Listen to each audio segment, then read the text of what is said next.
So ఈ ఓ foundation వల్ల ఇప్పటి వరకు మీరు ఏమేం పనులు చేశారు? చూడండి శివ, ఓ ఫౌండేషన్ 2016లో పెట్టాము. అప్పటి నుండి నాకేంటంటే మా ఫౌండేషన్ ద్వారా అంటే కుండ విజయ్ ద్వారా ఎంతో కొంత సేవ చేయాలనే ఆలోచనతో స్టార్టింగ్ నుండి అంటే పూర్ పీపుల్కి education support and health wise ఏదైనా ఉంటే హాస్పిటల్ అండ్ మెయిన్ నాకు స్పోర్ట్స్ పీపుల్ని బాగా ఎంకరేజ్ చేయాలని చెప్పి ఆలోచన ఉంది.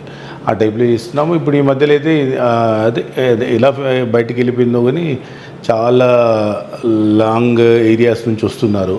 వచ్చేస్తే కింద మా దగ్గర ఆఫీస్ ఉంటుంది, దానికి ఒక సపరేట్ మెయింటైన్ చేసి ఒక అబ్బాయి ఉంటాడు, తన అప్లికేషన్స్ ఇవ్వడము, దాని తర్వాత మా ఫైనాన్షియల్ స్టేజ్ని బట్టి మేము వాళ్ళకి కాల్ చేయడం, వాళ్ళకి హెల్ప్ చేయడం అనేది నడుస్తుంది. ఇక అది డిఫరెంట్ యాక్టివిటీస్ ఉన్నాయి, ఇది అది అనేది ఏం లేదు, అన్ని రకరకాలు చేస్తుంటాం. సో అంటే ఓ ఫౌండేషన్ వల్ల ఎన్నో అంటే కార్యక్రమాలు మీరు చేస్తూ ఉన్నారు. అవును. సో అంటే ఓ ఫౌండేషన్ పెట్టి అంటే ఇట్లా మనము చేద్దామని చెప్పేసి ఎందుకు అనుకున్నారు అసలు మీరు?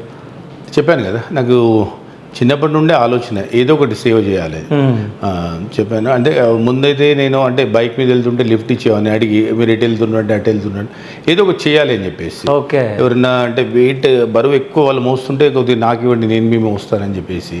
అప్పుడు ఫైనాన్షియల్గా నేను చేయలేకపోయినా, ఇప్పుడు ఫైనాన్షియల్గా చేస్తున్నా, ఇది చేస్తున్నాను, అది చేస్తున్నాను, అన్ని చేస్తున్నాను. ఓకే.